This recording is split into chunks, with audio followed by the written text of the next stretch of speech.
17장 1절 블레셋 사람들이 그 군대를 모으고 싸우고자 하여 유다에 속한 소고에 모여 소고와 아세가 사이의 에베스다밈에 진침해 사울과 이스라엘 사람들이 모여서 엘라 골짜기에 진치고 블레셋 사람을 대하여 항오를 벌렸으니 블레셋 사람은 이편 산에 섰고 이스라엘은 저편 산에 섰고 사이에는 골짜기가 있었더라.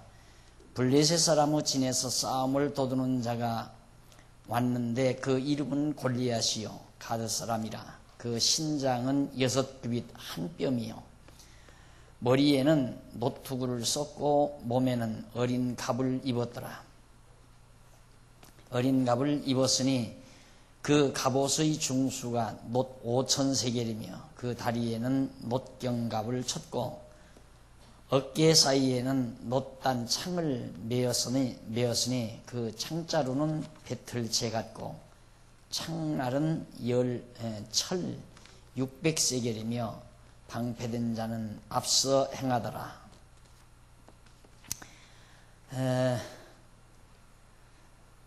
다윗이 이제 사울 왕의 픽업을 받아 왕궁에서 이제 왕을 모시고 왕이 이제 발작을 하면 귀신이 들어가서 악신이 들어가서 사울 왕의 정신을 발작시키면 이제 그때 또 수금을 타서 사울 왕의 정신을 가라앉혀주고 하는 그런 임무를 맡으면서 이제 사울 곁에서 다윗이 살게 됐는데 그 무렵 이제 갑자기 또 블레셋이 쳐들어온 거예요. 쳐들어와서 그 유명한 골리앗 장군이 나타나가지고 나오라 이 말이죠. 이스라엘 너희들 나와 겨루자. 그러면서 나왔는데 이 블레셋 골리앗 장군이 완벽한 무장을 했어요. 완벽한 무장. 투구에다가 어린 갑이란 말은 고기 비늘처럼 생긴 그런 갑옷. 우리나라 이순신 장군도 그 어린 갑을 입었죠. 고기 여자, 비늘 린자에서 어린 갑, 고기 비늘 같은 갑옷이라는 얘기입니다. 그걸 입고 그 다음 다리에도 또 창자루는 배틀채만큼. 그래서 배틀채가 굉장히 크잖아요. 그리고 창날은 철 600세겔이며 방패든 자는 앞서 행하더라. 앞에서 방패를 딱 들고 나오고. 그러니 누가 감히 그 골리앗 장군을 때려 눕힐 장사가 없죠. 이스라엘 나라에서. 그런 상황에 있었는데 8절 그가 서서 이스라엘 군대를 향하여 외쳐가로되 너희가 어찌하여 나와서 항오를 벌였느냐. 나는 블레셋 사람이 아니며 너희는 사울 신복이 아니냐. 너희는 한 사람을 택하여 내게로 내려보내라. 그가 능히 싸워서 나를 죽이면 우리가 너희의 종이 되겠고 만일 내가 이기어 그를 죽이면 너희가 우리의 종이 되어 우리를 섬길 것이니라. 1대1로 하자 이 말이에요. 군대들은 많이 왔지만은 서로 싸워서 희생할 필요가 뭐 있느냐. 지혜로운 제안이죠. 장수끼리 한 판 겨루자. 그래서 너희에게서 한 사람 나오고 나하고 싸워가지고 내가 이기면 너희가 우리 종로로 타고 또 내가 지면 우리 모두 블레셋 사람들이 너희의 종로로서 하겠다. 머리가 참 좋죠. 전쟁을 하려면 그렇게 서로 싸워서 서로 죽일 거 뭐 있어요. 그러니까 우리나라도 노무현 대통령하고 그다음 김정일이하고 팔씨름을 해서 지는 사람이 그냥 포기하고 다 해체하고 이기는 편이 그렇게 하면 간단하게 해결되는 거예요. 그런 지혜를 좀 짜면 쓰련만 죽으라고 저렇게 서로 해먹었다 그러니까 안 되잖아요. 이제 그렇게 제안을 하고 나오니까 이제 누가 능히 이제 이스라엘 편에서는 누가 나갈 사람이 없잖아요. 그래서 10절 그 블레셋 사람이 또 가로되 내가 오늘날 이스라엘 군대를 모욕하였으니 사람을 보내어 나로 더불어 싸우게 하라 한지라. 사울과 온 이스라엘이 블레셋 사람의 이 말을 듣고 놀라 크게 두려워했습니다. 자기는 완벽한 무장을 해놓고 나와서 싸우자니까 이스라엘 나라에는 그렇게 무장을 할 만한 여건도 안 되고, 그러니까 누가 나갈 사람이 없잖아요. 나가려면 이제 사울이나 나가야 되는데, 왜? 사울은 이제 갑옷도 있고, 그러니까 투도 있고, 그러니까 사울이 나가야 되는데, 사울은 저렇게 정신병 들려가지고 가끔 가다가 발작을 하고 그러니까 두려워서 더더군다나 머리가 그 정도 되면 막 두렵거든요. 모든 게 두려워요. 그냥 죽을까 두렵고 망할까 두렵고 모든 게 두려운 마음이. 그게 이제 정신적인 큰 결함이죠. 자꾸 두려워한다는 것 자체가. 그게 이제 사울이 그렇게 두려워하는 사울이 나갈 리가 없습니다. 그래서 놀라 크게 이스라엘 백성들도 두려워했다고 그랬잖아요.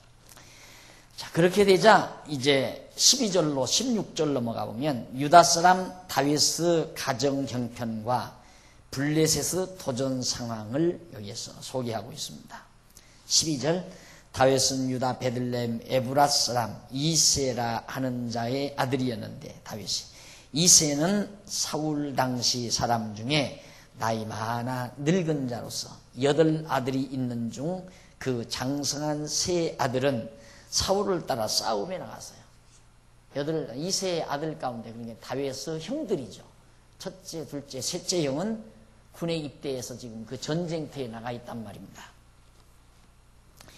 그래서 나가 있는데 그 장성한 세 아들은 사울을 따라 싸움에 나갔으니 싸움에 나간 세 아들의 이름은 장자 엘리야위요 다음은 아미나답이요 제3은 삼마이며 다윗은 말제라 장성한 3인은 사울을 쫓았고 다윗은 사울에게로 왕래하며 베들레헴에서 그 아비의 양을 칠 때에 그 블레셋 사람이 40일을 조속으로 나와서 몸을 나타내었더라. 그때 당시가 이제 다윗은 이제 사울한테 왔다 갔다. 사울이 이제 전쟁터에 나갔으니까. 그래서 이제 사울이 전쟁터에 나간 사울을 이제 돌보기 위해서 다윗이 이제 목장으로 갔다가 사울에게로 왔다 갔다 하면서 이제 그럴 때였는데 블레셋 장군이 와서 고함을 치면서 싸우자고 호령친 때가 40일, 한 달 열흘이란 말입니다. 그런 상황에 하에서 다윗이 전쟁에서 블레셋 장군의 말을 듣고 매우 분이 여기는 장면이 17절로부터 소개됩니다. 다윗이 이제 전쟁터에 나가는데 왜 나갔냐면 거기 성경에 보면 이새가 그 아들 다윗에게 이르되 내 형들을 위하여 이 볶은곡식 한 에바와 이 떡 10덩이를 가지고 진으로 속히 가서 내 형들에게 주고 이 치즈 10덩이를 가져다가 그들의 천부장에게 주고 내 형들의 안부를 살피고 증표를 가져오라. 신부름을 보낸 거예요. 아버지가 다윗에게. 아들 셋이나 전쟁터에 내보냈으니까 안부가 궁금했을 거 아니겠어요. 그래서 이제 형들 먹을 것, 아들들 먹을 것 좀 하고 그 다음 아들들의 대장에게 보낼 선물 좀 하고 해서 다윗에게 주면서 갖다 주고 형들의 안부를 물어가지고 와라. 그리고 분명히 증표를 네가 다녀왔다고 하는 증표를 분명히 가지고 와라 이 말이죠. 예, 다윗을 못 믿었던가 봐요. 때에 사울과 그들과 이스라엘 모든 사람이 엘라 골짜기에서 블레셋 사람과 싸우는 중이더라. 전쟁이 한참 벌어지는 그런 순간이 있는데 다윗이 아침에 일찍 일어나서 양을 양 지키는 자에게 맡기고 이새의 명한 대로 가지고 가서 진영에 이른즉 싸우려고 고함하며 이스라엘과 블레셋 사람이 항호를 벌리고 양군이 서로 대하였더라. 고함 소리가 들리고 막 함성 소리가 들리고 전쟁이 한창이었다 이 말입니다. 다윗이 그 짐을 지키는 자의 손에 맡기고 자기 짐 가지고 간 짐을 맡기고는 군대로 달려가서 형들에게 문안을 했습니다. 형들을 만나가지고 별일 없습니까? 문안했는데 그들과 함께 말할 때 마침 블레셋 사람의 싸움 도두는 가드 사람 골리앗이라 하는 자가 그 항우에서 나와서 전과 같은 말을 하며 다윗이 들었어요. 그 골리앗 장군이라는 사람이 나와서 막 고함치는 소리를 다윗이 듣게 됐단 말입니다. 근데 그 말이 어떤 내용이었느냐면 이스라엘 모든 사람이 그 사람을 보고 심히 두려워하여 그 앞에서 도망하며 더러는 가로되 너희가 이 올라온 사람을 보았느냐 참으로 이스라엘을 모욕하러 왔도다. 그를 죽이는 사람은 왕이 많은 제물로 부하게 하고 그 딸을 그에게 주고 아비의 집은 이스라엘 중에서 자유케 하시리라. 사울 왕이 이제는 어쩔 수가 없으니까 누구든지 저 골리앗 장군을 죽이는 자는 사위로 삼겠고 그 아비의 집은 정말 편안하게 그렇게 살도록 해주겠다. 이런 이제 방까지 써서 내붙이는 정도까지 됐습니다. 그러자 다윗이 곁에 섰는 사람들에게 말하여 가로되 이 블레셋 사람을 죽이어 이스라엘의 치욕을 지하는 사람에게는 어떠한 대우를 하겠느냐. 이 할례 없는 블레셋 사람이 누구한데 사실은 하나님의 군대를 모욕하겠느냐. 자, 그 말은 다윗이 이제 가서 그 골리앗 장군 죽이는 사람에게 대우를 해준다니까. 어떤 대우를 한다느냐. 그러면서 하는 얘기가 저 할례 받지 못한 블레셋 사람들은 할례를 안 받았잖아요. 유대인들은, 이스라엘 백성들은 다 할례를 받았고, 그러니까 할례 받지 못한 자들이 감히 하나님의 백성으로 구별받은 할례 받은 백성을 어찌 감히 대항할 수 있느냐. 이건 말도 안 되는 거다 이거. 그러니까 다윗은 철저히 여호와 사상, 여호와 하나님의 백성을 감히 할례 받은 백성을 할례 받지 못한 백성을 어떻게 감히 어떻게 멸할 수 있느냐. 이건 불가능한 얘기다. 우리가 넉넉히 적을 해치울 수 있다. 백성이 전과 같이 말하여 가로되 그를 죽이는 사람에게는 여차여차히 하시리라 하더라. 야, 반드시 그 골리앗 장군을 죽이면 사위 삼고 아비 집은 자유롭게 살게 해준단다. 그 말까지 해 주었어요. 다윗이 그걸 다 들었단 말입니다. 듣고 나서 17장 28절에 가보면 다윗이 장령으로부터 책망을 듣고 자기 변호를 하는 내용입니다. 장령 엘리압의 제일 큰 형 엘리압이 다윗이 사람들에게 하는 말을 들은지라. 그가 다윗에게 노를 바라여 가로되 네가 어찌하여 이리로 내려왔느냐. 들에 있는 몇 양을 네게 맡겼느냐. 나는 네 교만과 네 마음의 완악함을 아노니 네가 전쟁을 구경하러 왔도다. 지금 엘리압은 이 내용을 이렇게 보면 심리적으로 굉장히 지금 동생을 시기하는 것 같아요. 앞에서 사무엘이 가서 이제 왕의 기름을 부을 때 엘리압에게는 안 부었잖아요. 제일 잘생겼는데. 그리고는 저 들가에서 양놀이 먹이는 다윗을 데려다가 기름을 부으니까 얼마나 속이 상했겠어요. 그런데 이 녀석이 건방지게 딱 와가지고 전쟁터에 와가지고 뒤에서 수근수근 사람들하고 얘기하는 걸 듣더니만 네 속에 지금 무슨 생각이 있는데 다 안다 이거야. 너 이 새끼야, 너 지금 전쟁 구경하러 온 놈 아니냐. 너 양떼들은 누구에게 다 맡겼느냐. 그러면서 이제 형이 동생을 책망한 거예요. 그러자 다윗이 가로되 내가 무엇을 하였나니까. 나 한 거 없습니다. 나 아버지 심부름 온 것뿐이지. 어찌 이유가 없으리까 하고 돌이켜 다른 사람들을 향하여 전과 같이 말하며 백성이 전과 같이 대답하니라. 내가 뭐 다 이유가 있습니다. 나 놀러 온 거 아닙니다. 전쟁 구경하러 온 것도 아닙니다. 하면서 형의 말에 반항을 하면서 이제 반항보다도 답변을 하면서 자기 할 일을 했습니다. 계속해서 다윗은 그 말을 정말로 저 골리앗 죽이기만 하면 되느냐. 그러자 이제 31절 혹이 다윗이 한 말을 듣고 그것을 사울에게 고했어요. 사울 왕한테 어떤 사람이 가가지고 저기 저 다윗이라는 저 소년이 저 골리앗을 자꾸 죽이고 싶어 하는 것 같은데 이러면서 이제 그런 얘기를 한 것을 사울 왕에게 가서 말을 하니까 사울이 다윗을 불렀어요. 오라고. 너 이리 와라 해서. 그러자 32절 다윗이 사울에게 고하되 그를 인하여 사람이 낙담하지 말 것이라. 저 골리앗 장군 저것 때문에 왜 낙담합니까? 두려워할 것도 없습니다. 당돌하죠. 아직 소년이에요 다윗이. 그러니까 얼마나 정말 그 들판에서 양무리를 먹이면서 담력이 길러졌는지. 제가 어떤 분을 봤는데 소위 담력 수련이라는 걸 시키더라고요. 담력 수련을 시키는데 어떻게 시키느냐면 담력 수련을 하려면 엎드리면서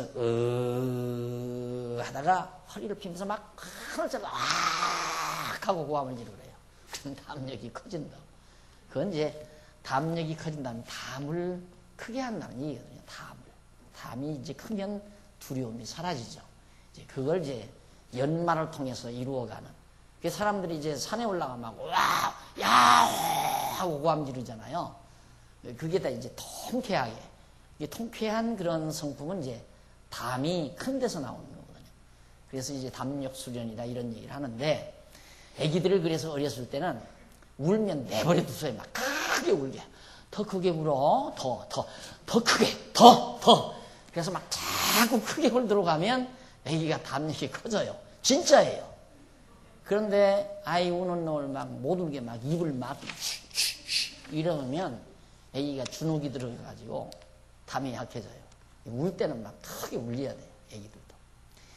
자, 이래서 이제 다윗이 골리앗 장군 하나 때문에 그렇게 두려워할 건 뭐 있습니까? 두려워할 것 하나도 없습니다. 낙심할 것도 없습니다. 그러면서 대책을 말하는데 내가 주의 종, 내가 여기서 주란 말은 당신의 종, 사울 왕의 종, 내가 가서 저 블레셋 사람과 내가 싸우겠습니다. 저 골리앗하고 내가 싸울 겁니다. 그게 감히 말이나 되는 얘기입니까? 그런데 그 담력이 다윗에게서 나왔어요. 그건 다른 거 없죠. 오직 여호와 하나님 의지하는 것뿐이에요. 여호와 하나님이 사망의 음침한 골짜기로 다닐지라도 해를 두려워하지 않는 것은, 생각해 보십시오. 그 산골짜기 양떼들을 데리고 갈 때 맹수들 끝없이 양 잡아먹으려고 맹수를 사자도 호랑이도 다 나올 거 아닙니까? 그런 무서운 동물들이. 그런데 그걸 두려워하지 않고 그 골짜기를 향해서 다윗이 그렇게 다녔다고 하는 것은, 그런 사망이 음침한 골짜기를 다닐지라도 해를 두려워하지 않을 것은 주께서, 여호와 하나님께서는 자기와 함께한다는 거 믿기 때문에 나는 두렵지 않았다. 그걸 노래에 담았잖아요. 시편 23편 노래. 그러니까 이런 담력이 나오는 거예요. 저 골리앗 장군 뭐 그렇게 두려우냐 이거. 내가 나가서 싸우겠습니다. 사울이 다윗에게 이르되 네가 가서 저 블레셋 사람과 싸우기에 능치 못하리니 너는 소년이여 이제 아직 어린데 그는 어려서부터 용사임이냐. 어려서부터 칼싸움도 다 연마하고 아주 훈련도 잘 한 장군인데 너 이제 나약한 소년이 가서 어떻게 그와 더불어 맞싸우려고 하느냐. 안 된다 이 말이에요. 다윗이 사울에게 고하되 주의 종이 아비의 양을 지킬 때, 말하잖아요. 아비의 양을 지킬 때 사자나 곰이 와서 양떼에게서 새끼를 움키면 내가 따라가서 그것을 치고 사자나 곰을 치고 그 입에서 새끼를 건져내었고 그것이 일어나 나를 해하고자 하면 내가 그 수염을 잡고 그것을 쳐 죽였나이다. 자기의 용맹을 다 증거되는 거예요. 대단한 사람 아닙니까? 대단한 사람. 소년인데도. 가만히 있는데 양떼를 물어간다 이 말이에요. 쫓아가서 사자의 입을 벌리고 양떼를 찾아 빼내오는 거예요. 곰이 와서 물어봐도 마찬가지고. 그럼 그거 뺏기면 화가 나니까 다윗을 잡아먹으려고 올 거 아니에요. 그러면 사자의 수염을 잡고 늘어져 가지고 그걸 쥐어패가지고 죽여버렸다. 내가 그렇게 용맹 있는 사람이니까 마음 놓고 나를 보내주십시오 그 말이죠. 그러니까 다윗이 아버지 집에 있었던 것보다 훨씬 낫잖아요. 혼자서 정말 들가에 가서 그렇게 담력을 길렀던 그 믿음의 담력이죠. 믿음으로 오는 담력. 그래서 여러분 믿음이란 사실 담력과 연결되는 거 아닙니까? 우리의 담력과. 하나님 여호와를 의지한다는 그 믿음은 우리를 참으로 든든하게 합니다. 사람이 담이 약하면 놀라기를 잘하고 두려움이 많고 겁이 많고 이렇게 되잖아요. 근데 여호와 하나님 의지하는 믿음이 있으면 두려움도 없고 정말 든든하고 마음이 편안해지고. 이게 담이 약하니까 두근두근 해서 마음이 편안치 않은 거죠. 마음이 움직이고. 그래서 마음이 편하다는 것은 담이 움직이지를 않아야, 담이 흔들리지를 않아야 마음이 편안할 거 아닙니까? 마음이 아무리 편안하려고 해도 담이 흔들리면, 담력이 약해가지고 그게 두근두근 흔들리면 마음도 흔들흔들 이렇게 되시는 거죠. 그래서 이게 다 우리의 인간 오장육부가 다 관련이 있는 건데, 하나님 여호와를 알고 경외한다는 것이 얼마나 중요한 일인가. 내가 늘 강조하잖아요. 마음이 편안한 게 가장 중요하다. 마음이 편안한 건 하나님을 아는 지식이 어떻게 해서 편안하게 하는가. 여호와를 의지하는 그 믿음이 우리의 담력을 강하게 하고, 그 담력이 강하니까 흔들리지를 않고, 흔들리지 않으니까 마음이 평안해지고, 그렇게 해서 결국 우리가 마음의 평강과 기쁨을 누리며 살게 되지는 것이거든요. 그래서 여호와를 아는 지식이라는 게 그만큼 중요한 겁니다. 다윗은 계속 그 들판에 가서 여호와 하나님을 배운 거예요. 그러니까 정말 다윗은 성도대학 안 다녔어도 여호와 하나님 잘 배웠잖아요. 예, 여러분 꼭 정말 이 성도대학에서 이렇게 배우는 것도 얼마나 중요합니까? 얼마나. 예, 들판에서 배우는 것도. 그래서 이 거친 세상, 이 험악한 세상, 늘 전쟁의 기운이 맴도는 이 두려운 세상, 이런 세상 속에 두려움 없이 사망의 음침한 골짜기로 다닐지라도 해를 두려워하지 않는 그런 믿음을 가지고 이렇게 살아간다는 것은 바로 하나님의 놀라운 은총이라고 생각을 합니다. 다윗은 어려서부터 그렇게 믿음으로 무장을 한 자이고, 바로 이 골리앗 장군은 기술로 연마한 자예요. 무기와 기술로, 무기를 쓰는, 창을 쓰고 칼을 쓰는 그런 기술로 연마한 용사고, 믿음으로 무장한 다윗과 기술로 무술로 무장한 골리앗 장군하고 이제 맞대결을 하게 됩니다. 34절, 다윗이 사울에게 고하되 주의 종이 아비의 양을 아까 얘기했죠. 해하고자 하면 내가 그 수염을 치고 쳐 죽였나이다. 36절, 주의 종이 사자와 곰도 쳤은즉 사실은 하나님의 군대를 모욕한 이 할례 없는 블레셋 사람이니까 아무것도 아닙니다. 저건 사자와 곰도 내가 쳤는데 할례 받지 못한, 하나님을 거부하는 할례 받지 못한 백성, 저 아무것도 아닙니다. 보내주십시오 그 말이에요. 그가 그 짐승을 하나와 같이 되리이다. 짐승을 때려 눕히듯이 내가 저를 때려 눕히겠습니다. 이 말이에요. 또 가로되 여호와께서 나를 사자의 발톱과 곰의 발톱에서 건져내서 쓴즉 나를 이 블레셋 사람의 손에서도 건져내시리라. 자신감, 확신감. 바로 목동 생활하면서 경험한 것. 그래서 반드시 신앙은 이론만 가지고 안 돼요. 여러분 성도대학에서 이렇게 이론적으로 배우는 것만 가지고는 신앙이 자라잖아요. 여기서 배우는 것이 여러분들의 삶의 현장에서 실제로 하나하나 체득이 돼야죠. 경험이 되져야 된다 이 말이죠. 그래서 이론과 경험이라는 것은, 실제라고 하는 것은 반드시 확신을 낳게 되는 겁니다. 그러나 모든 학문은 이론뿐이고 실제 사실 근거가 없기 때문에 그래서 믿음을 못 낳게 하는 거거든요. 믿음을 낳을 수가 없는 거거든요. 그러나 하나님의 말씀은 이론뿐만 아니라 우리의 실제 삶 속에서 실제로 그것이 사실화 되지기 때문에 그런 경험을 통하여 우리의 믿음이 푹푹 자라나게 되는 거죠. 아주 힘있게 자라나게 된다. 다윗을 연단시키시는 하나님. 왜? 장차 이스라엘의 왕의 자리에 앉혀야 될 분인데 선호단하고 나서 이것도 못해 먹겠네 한다면 백성들이 다 낙심할 거 아니에요. 그러죠? 다윗이 왕 되고 앉아가지고 아이고 나 이거 왕노릇 못해 먹겠다 이래버리면 이스라엘 백성들이 다 어떡하란 얘기예요. 하나님께서 그러지 못하게 까지 나 혼자라도 저거 해치웁니다. 이렇게 돼야 백성들이 안심할 거 아니겠어요. 하나님께서 그런 왕을 만들어 가시려고 어려서부터 그렇게 하나님께서 훈련시키시는 것을 보면 참 놀랍죠. 그래 결국 이 말을 사울이 안 들을 수가 없잖아요. 사울이 가만히 들어보니까 야 그렇다고 이거 대단한 놈이다 이거 그랬을 거 아니에요. 자 건전에 38절 이에 사울이 자기 군복을 다윗에게 입히고 자기가 입었던 군복 입히고 노투구를 그 머리에 씌우고 또 그에게 갑옷을 입히매 다윗이 칼을 군복 위에 차고는 익숙지 못함으로 시험적으로 걸어보다가 사울에게 교하되 익숙지 못하니 이것을 입고 가지 못하겠나이다 하고 곧 벗었다고 그랬어요. 사울도 참 미련하죠. 그 어린 거 조그만 어린 것에게 사울이 다른 사람 목보다도 더 크다고 했잖아요. 목 하나가 더 크다고. 자기가 입었던 갑옷을 위에 저고리만 입혀놔도 두루마기 입은 것 같을 거 아니에요. 푹으로 씌워놓으면 다 눈 닫아 덮을 거고. 그러니까 다윗이 입혀주니까 그걸 마치 이제 5살 난 놈이 저 아버지 옷 입고 저 아버지 구두 신고 거는 거나 똑같았죠. 그러다가 다 넘어지잖아요. 아이들도. 불편합니다. 나 이거 안 입을랍니다. 이 말이죠. 그리고는 손에 막대기만 하나 가지고 막대기를 가지고 시내에서 매끄러운 돌 5을 골라서 자기 목자의 제구 목자의 제구 곧 주머니에 넣고 손에 물매를 가지고 블레셋 사람에게로 나아가니라. 요즘 젊은 사람들, 어린 사람들은 젊은 사람 물매를 모를 거예요. 지금로부터 한 20, 30년 전만 해도 논에 새를 보려면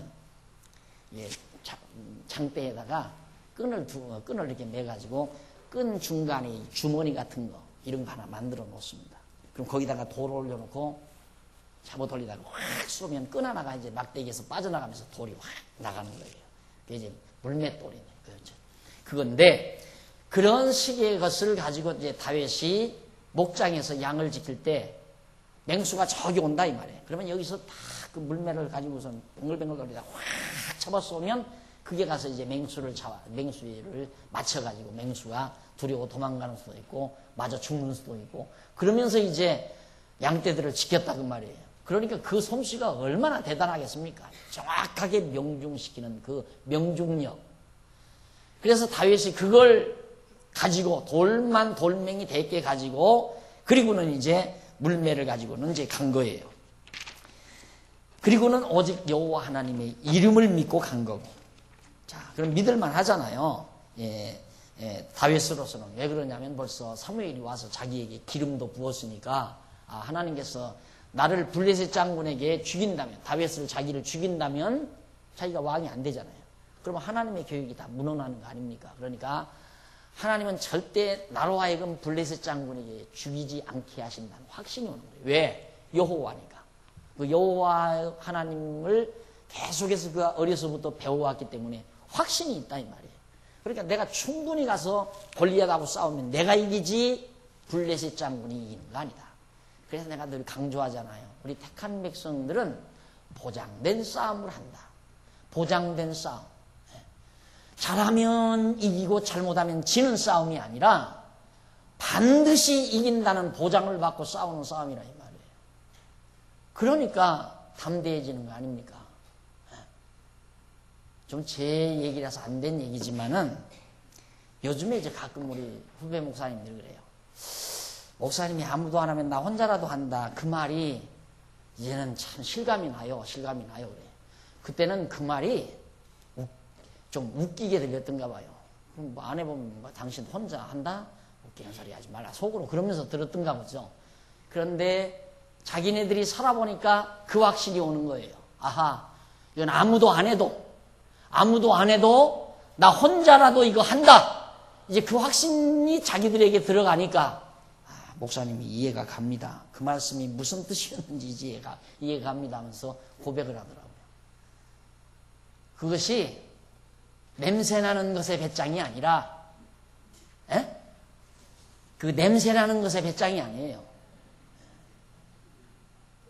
확신에서 오는 얘기지. 이긴다는 건 보장된 거 아닙니까? 하나님의 택한 백성은 선한 싸움에서 이긴다는 보장을 받고 싸우는 싸움이에요.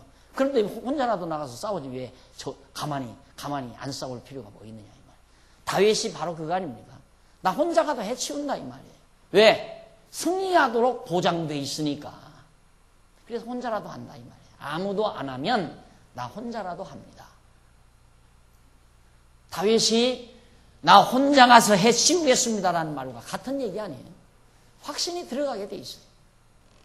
어찌 나뿐이겠습니까? 여러분들도 세상 살다 보면 다 그 확신이 들어가게 돼요. 성도대학 공부하고 그 다음 살아가면서 경험하고 하면 일은 나 한다. 아무도 안 해도 나 혼자라도 한다. 이게 나와야 세상 사는 맛 나잖아요. 그렇죠? 아무도 같이 안 해도 나 혼자라도 할 일이 있을 때, 나 혼자라도 해야 한다는 일이 있을 때, 그래야 사람이 사는 맛이 나잖아요.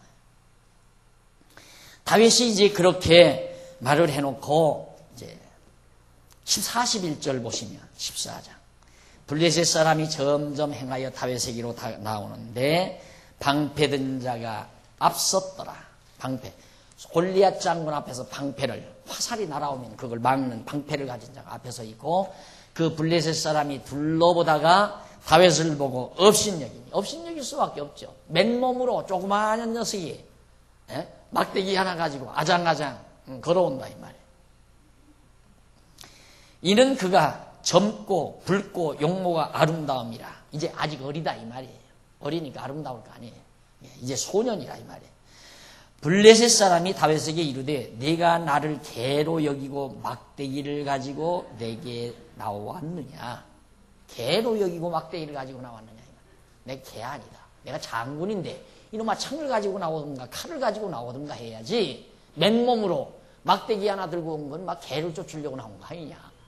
이러면서 다윗에게 지금 모독을 하는 겁니다. 하고 그 신들의 이름으로 다윗을 저주하고 블레셋 신의 이름으로 다윗을 저주하고 또 이르되 내게로 오라. 내가 네 고기를 공중의 새들과 들짐승에게 주리라. 내가 단칼에 너를 죽여서 네 시체로 하여금 공중의 독수리들이 와서 뜯어먹고 들개들이 와서 뜯어먹는 짐승들이 밥이 되게 하겠다.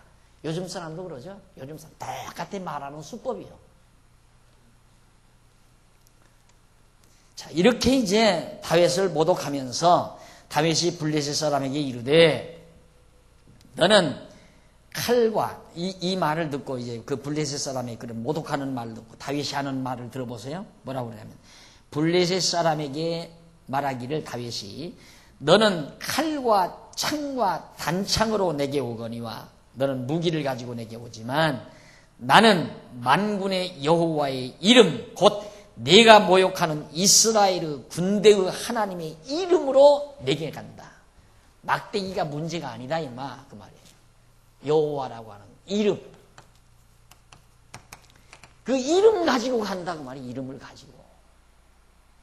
그러니까 이스라엘 백성들이 애굽에서 나와가지고 광야를 갈 때에도 시내산에서 성막을 만들고 언약궤를 만들고 그 안에다가 바로 만나단지 넣고 그걸 가지고 뭘 가지고 여호와의 이름 가지고 이름 모시고 다녀요. 이름을 언약궤에다 넣고 그걸 가지고 다니는 거예요. 그걸 가지고 그걸 따라서 그 이름을 따라서 그 이름 있는 곳에 승리가 있고 그래서 다윗도 여호와의 이름을 가지고 그러니까 언약대로 이루시는 여호와의 이름을 가지고 가니까 다윗이 그렇게 담대할 수밖에 없잖아요. 이긴다. 하나님께서 이기도록 승리하도록 정해놓으셨으니까 다윗을 이스라엘의 왕이 되도록 예선했다. 예선. 미리 정해놨다. 선택해놨다 이 말이거든요. 왕 되도록 선택해놨는데 왕 되기도 전에 다윗이 죽으면 되겠어요? 그러니까 여호와의 이름만 가지고 가도 다윗은 이긴다 그 말이에요. 그러니까 너는 무기, 창과 단창과 칼을 가지고 내게 나오지만은 나는 내가 모독하는 만군의 여호와의 이름을 가지고 내게 나온다. 그러면서 다윗이 블레셋 사람에게 말을 했습니다. 그러면서 46절 오늘 여호와께서 너를 내 손에 붙이시리니 아주 그냥 확실하잖아요. 여호와께서 너를 내 손에 붙인다. 블레셋 장군 너를. 내가 너를 쳐서 내 머리를 베고 내 머리를 내가 잘라버린다. 베고 블레셋 군대의 시체로 오늘날 공중의 새와 땅의 짐승들에게 주어 온 땅으로 이스라엘 하나님이 계신 줄을 알게 하겠다. 결국 여기가 중요하죠. 하나님이 계신 것을 알게. 신의 존재, 신존재, 존재. 아, 여기 왜 이래? 가장 이제 우리가 중요한 게 하나님의 존재 문제 아니에요. 존재. 하나님이 계시느냐. 그런데 하나님이 확실히 살아계시다는 증거를 보여서 살아계심을 알게 하겠다 이 말이에요. 대단한 계시죠. 그러니까 하나님께서 왜 다윗으로 블레셋 골리앗 장군을 쳐서 물리치게 하는가? 온 세상 사람들로 하나님 살아계심을 알게 하려고. 그 매우 중요하죠. 왜 그러냐면 이스라엘 백성들이 지금 이스라엘 백성들의 왕이 될 거 아닙니까? 다윗이 이스라엘이 왕이 될 건데 왕 노릇하는데 가장 큰 문제가 뭐냐면 외세거든요. 외세. 외적들. 쳐들어오는 외적들. 이것 때문에 골치 아픈 거란 말입니다. 안 그러면 대통령 할 만하죠. 김정일이 없고 미국에서 저렇게 자꾸만 저런 곤란한 일을 자꾸 부탁하지만 않으면 대통령 할 만하잖아요. 근데 그것 때문에 제일 골치 아픈 거란 말입니다. 근데 하나님께서 지금 아직 다윗이 왕이 되지 않았는데도 하나님께서는 지금 정치 다 하시는 거예요. 누구를 통해서? 다윗을 통해서. 그때 당시 블레셋, 지금의 팔레스타인이죠. 블레셋 장군 하면 블레셋 제국시대를 갔다면 가장 강력한 군대를 가지고 있는. 왜 그러냐면 그들이 해적단 아닙니까? 그 팔레스타인 조상들이 그 지중해 바다에서 이렇게 오고 가는 무역선들, 큰 솔로몬 때도에 막 그냥 배에다가 큰 보물들 싣고 가고 그랬잖아요. 이번에도 또 오늘 신문 나는데 보니까 저 스페인 바로 그 지중해 들어오는 입구, 거기에 막 큰 보물선 하나가 뭐 언제 빠진 거 있대요. 그거 이번에 건져낸대요. 엄청난 물량의 황금을 배에다 실은 것이 가라앉았대요. 그거 건져낸다는데 횡재하는 거죠. 그거 건져내면. 이게 그런 보물선들이 이제 오고 가는 그 해역이란 말입니다. 그 지중해가. 그러니까 그 바닷가에다가 딱 자리를 잡아놓고, 블레셋 바닷가에 있잖아요. 자리 잡아놓고 때만 되면 가는 거예요. 가서 그런 것만 나면 그냥 다 뺏어가지고 들어와가지고 그걸로 이제 막 즐기고 먹고 마시고 살면서. 그러니까 포악한 민족이죠. 그 조상들의 피가, 포악한 피가 흐르는 민족이에요. 그 팔레스타인 족속들이. 그런데 이제 그런 족속들이 계속해서 여기서 이제 막 쳐들어오려고, 지금도 지금 사울왕 때도 쳐들어오잖아요. 블레셋 땅. 그것 때문에 사실은 이게 이렇게 블레셋이 여기 살잖아요. 블레셋이 이스라엘 여기 살고 이게 이제 사해바다고 이렇게 되는데, 이 블레셋 여기 살면서 계속 이게 도전하니까 사울왕 때 지금 도전하는 골치가 얼마나 아파요. 강력한 군대를 지니고 있고, 근데 주변에서도 많은 민족들이 살아가고 있고, 하나님께서 이 강한 나라 블레셋 장군 하나 다윗으로 하여금 쳐 물리침으로 하나님께서는 모든 문제가 순조롭게 풀려가도록 다 하시는 거예요. 조금 있으면 이제 다윗이 골리앗 쳐 죽여요. 이게 대단한 사건이죠. 이스라엘 민족사에 있어서 굉장히 두드러진 사건이에요. 이 사건이 다윗이 왕위에 올라앉게 되는 근본 요인이 되고, 이를 통해서 다윗 시대의 평화가 유지되는, 감히 어떤 나라도 넘보지 못하도록 평화가 유지될 수 있는 바탕이 마련되는 대단한 사건입니다. 야, 골리앗 장군을 단숨에 처음 물리친 그런 대장이 이스라엘이 왕이 됐단다. 다 숨 죽어버린 거예요. 그 주변 국가가 다 숨이 죽어버렸다. 다윗 왕 시대에 그래서 평화가 유지돼요. 평안하게 백성들이 40년 동안 평강을 누리고 살게 되는 가장 중요한 사건이죠. 그러니까 하나님께서는 그런 전법을 통해서 이스라엘 나라로 하여금 편안하게 나라가 세워져 가도록 역사하시는 모습을 우리가 여기서 볼 수가 있습니다.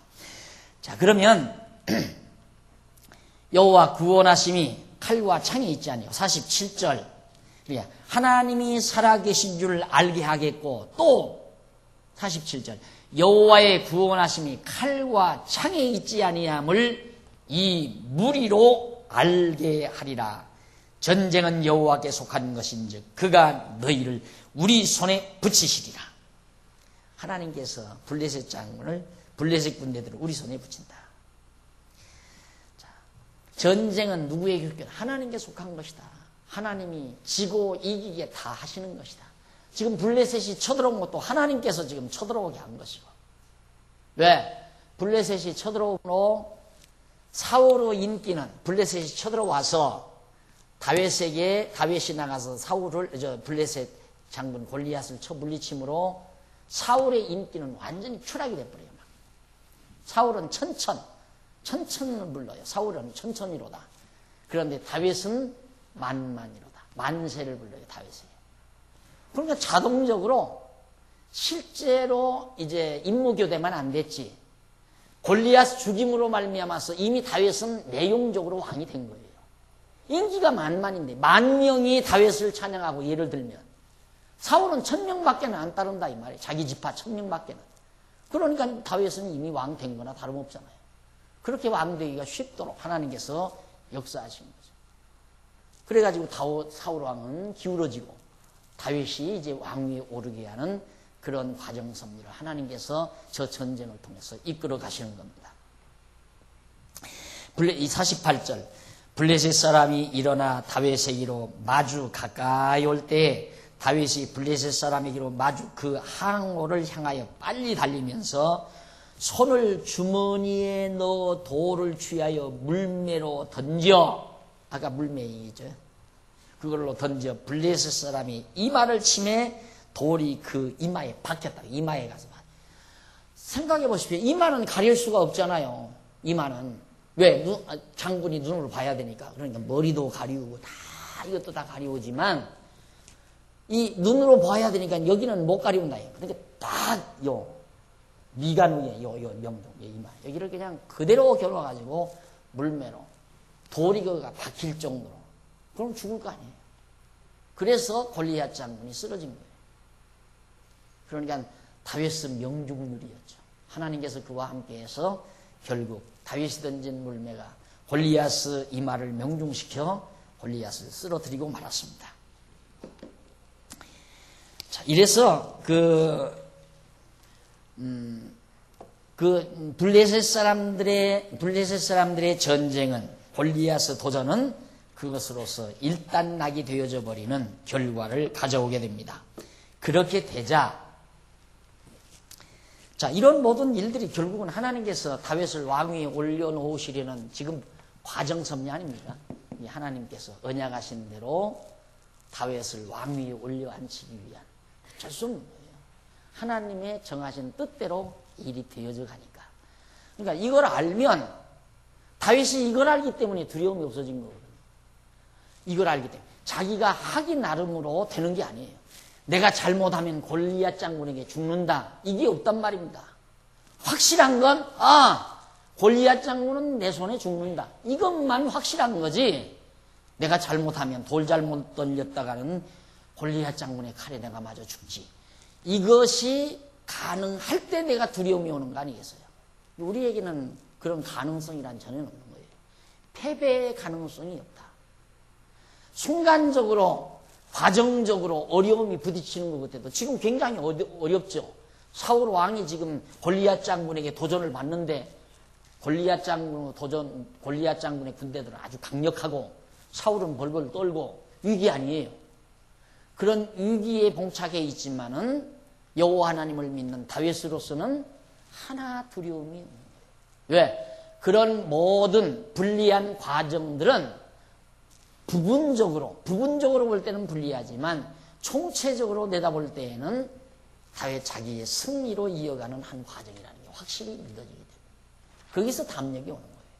거기에서 담대함이. 근데 그게 아니면 담대함이라고 해서 항상 주저하게 되죠. 그래서 사람이란 근시안적으로 살면 안 된다. 코앞만 바라보고 살면 안 된다 이 말이에요. 이게 성도 대학생들은 반드시 코앞에 닥친 현실에 두려워하거나 주저하거나 그러면 안 돼요. 왜? 우리는 한 생 산다고 그래. 일생을 산다. 우리의 일생은 보장된 삶이에요. 승리자로 보장된 삶이란 말입니다. 하나님의 택한 백성은. 그런데 왜 지역적인 바로 코앞의 현실에 두려워 떠느냐 이 말이죠. 다윗도 만약에 그랬다면 자기 코앞에 닥친 현실 사울왕이 벌벌 떠는데 자기도 떨어야죠. 같이. 아이고 선왕 두렵습니까? 아이고 저도 겁나요. 나도 갈래요. 이래야 되지. 도리어 반대로 두려워하지 마십시오. 저 할례받지 못한 자가 우리를 감히 어떻게 하겠습니까? 넉넉히 해치울 수 있습니다. 이것이 다윗의 믿음으로부터 나온 담대함이었어요. 이 담대한 삶이 바로 하나님의 백성에게는 보장되어 있는 것이다. 우리가 믿지 못하고 모르기 때문에 그래서 두려워하는 거지, 알고 믿어만 지면 하나님이 살아계시다는 사실과 그 여호와 하나님이 나와 함께한다는 확신만 있으면 어떠한 경우도 좌절해서는 안 돼요. 절망해서는 안 된다. 그건 순간에 과정만 보면 절망할 과정이 많지만은 총체적으로 보면 우리는 절망은 없어요. 절대 절망은 없다 말이에요. 내가 잘하고 잘못하는 데 따라서 되기도 하고 안 되기도 한다면 절망할 수 있죠.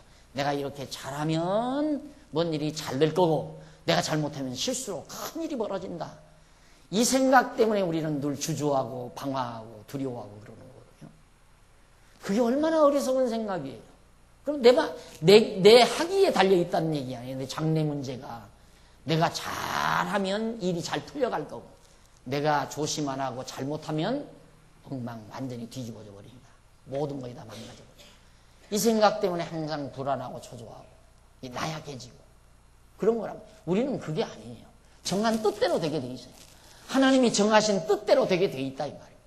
그걸 믿고 사는 것, 그게 확신에 찬 삶이란 말이죠. 다윗은 그런 신앙으로 승리를 거둡니다. 그래서 다윗이 이같이 50절 다윗이 이같이 물매와 돌로 블레셋 사람을 이기고 그를 쳐 죽였으나 자기 손에는 칼이 없었어요. 칼을 안 가지고 갔습니다. 돌멩이와 막대기만 가지고 갔습니다. 다윗이 달려가서 블레셋 사람을 발로 밟고 그의 칼을 그 칼집에서 뽑아내가지고 그 칼로 그를 죽이고 그 머리를 베잖아요. 다윗이 고백한 그대로 돼요. 내가 오늘 네 목을 잘라서 베겠다 이 말이에요. 그대로 가서 머리를 베니 블레셋 사람들이 자기 용사의 죽음을 보고 다 도망쳐버리는 거죠. 야 이겨라 이겨라 하고 뒤에서 응원을 하고 초조하게 야 저거 조그만 거 저거 나와서 그냥 완전히 저건 개밥이 된다 이렇게 생각했는데 갑자기 자기 장군이 쓰러지면서 목이 잘라지자 겁에 질린 블레셋 군대들이 다 도망쳐버리고 말았어요.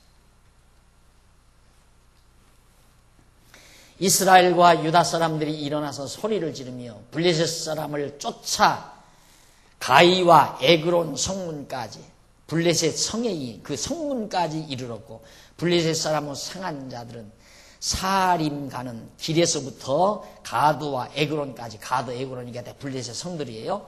에그론까지 엎드러졌더라. 그냥 길가의 시체가 질비한 거죠. 쫓아가면서 다 블레셋 군대들을 죽이니까. 이스라엘 자손이 블레셋 사람을 쫓다가 돌아와서 그들의 진을 노략하였고 다윗은 블레셋 사람의 머리를 잘라가지고 예루살렘으로 가져오고 갑주 블레셋 골리앗 장군이 입었던 갑주는 자기 장막에 갖다 두었다고 그랬어요. 그러니까 블레셋 골리앗 장군의 머리를 베고 그 갑옷을 벗겨가지고 왔다. 자, 이것이 바로 다윗의 첫 번째 승리 장면입니다. 이건 물론 장차 우리의 만왕의 왕이신 예수 그리스도의 최종적 승리를 우리에게 예표적으로 보여주는 놀라운 사건이죠. 그리스도의 승리가 우리 승리 아닙니까?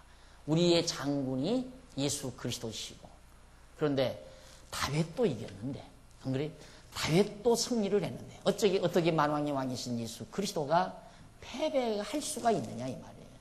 그래서 우리는 승리만이 보장된 백성이다. 그래 두려울 필요 없다 이 말이에요. 어떠한 경우도 두려워할 필요 없어요. 겁날 필요도 없는 거고 이미 승리는 보장되어 있는 것이니까. 그래서 1823페이지 17장 55절 나오기 그 우쪽으로 보면 우쪽으로 세 번째 앞부분에 보면 그 말 나오잖아요. 이와 같은 다윗의 승리는 뭐냐? 이러한 다윗의 승리는 예수 그리스도께서 어두운 권세를 쳐서 멸하시고 승리하실 것에 대한 예표로서의 모형과 그림자다. 요한복음 16장 33절에 나오는 얘기. 승리자 예수 그리스도에 대한 것입니다.